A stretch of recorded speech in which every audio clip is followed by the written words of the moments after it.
మామ వీడియో కొంచెం లెంత్ ఉంటుంది, చివరి దాకా చూడండి, చాలా ఇంపార్టెంట్. పక్క దేశాల్లో కాలేజెస్ని క్లోజ్ చేస్తే ధర్నాలు చేసి మరీ కాలేజెస్ని ఓపెన్ చేపిస్తారు. కానీ మన దేశంలో మెడికల్ కాలేజ్ క్లోజ్ అయిపోతే మన నాయకులు ఆర్ఎస్ఎస్ వాళ్ళు చూడండి ఎలా సెలబ్రేట్ చేస్తున్నారు.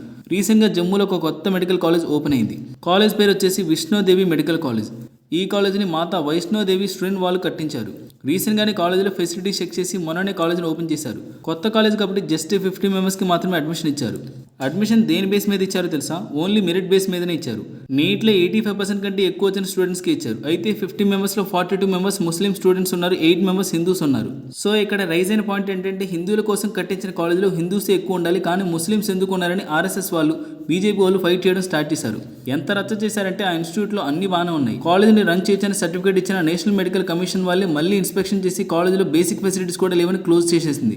ఎస్, వాళ్ళు చేసింది కరెక్టే. హిందువులు కట్టించిన కాలేజీలో హిందువులు ఎక్కువ ఉండాలనే పాయింట్ నేను ఏకీభవిస్తున్నా. కానీ జమ్మూలో ఉండే అన్ని ఇన్స్టిట్యూట్స్ లో ఒక రూల్ ఉంది. అదేంటంటే వాళ్ళ స్టేట్ లో ఉండే ఇన్స్టిట్యూషన్ లో 85% సీట్స్ జమ్మూలో ఉండే వాళ్ళకి ఇస్తారు. హిందూ ముస్లింతో సంబంధం లేదు, వాళ్ళ స్టేట్ లో ఉండే వాళ్ళకి ఇస్తారు అండ్ మెరిట్ బేస్ మీద ఇస్తారు. అది వాళ్ళు పెట్టుకున్న గ్రౌండ్ రూల్. జమ్మూలో ఎక్కువగా ఉండేది ముస్లిమ్స్, మరి వాళ్ళకి ఎక్కువ సీట్స్ వస్తాయి కదండి, వాళ్ళే ఎక్కువ మంది కనిపిస్తారు కదా. దానికి తోడు వాళ్ళు మెరిట్ మీద ఇచ్చారు, ముస్లిమ్స్ అని ఇవ్వలేదు. వాళ్ళకి నీట్లో వచ్చిన మార్క్స్ని బేస్ చేసుకుని ఇచ్చారు. ఇందులో తప్పు ఉందంటారా?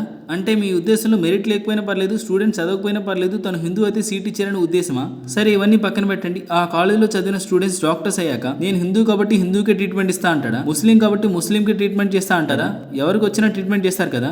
సరే, మీకు హిందూ స్టూడెంట్స్కి అన్యాయం జరిగింది అనిపించింది కాబట్టి మాకు ఆ కాలేజీలో హిందూ స్టూడెంట్స్కి ఇన్ని సీట్స్ రిజర్వ్ చేయండి అని, మనకి ఈ కాలేజీలో హిందూ స్టూడెంట్స్ నెంబర్స్ పెంచండి అని ఫైట్ చేయాలి. కానీ ఏకంగా కాలేజీని క్లోజ్ చేయించండి అని ఫైట్ చేసి కాలేజ్ క్లోజ్ చేపిస్తే ఆల్రెడీ జాయిన్ అయిన 3 months అయిపోయిన స్టూడెంట్స్ సంగతి ఏం కావాలని ఆలోచించారా? ఆ కాలేజ్ కట్టడానికి హిందూ ట్రస్ట్ నుంచి అన్ని డబ్బులు యూజ్ చేశారు కదా, అవన్నీ వేస్ట్ అవుతాయని ఆలోచించారా అండి? అవన్నీ వదిలేసి ఎగురుతున్నారు. ఎందుకు సార్? చదువుకునే వాళ్ళకి హిందూ ముస్లిం అని తేడా నూరిపోస్తారు.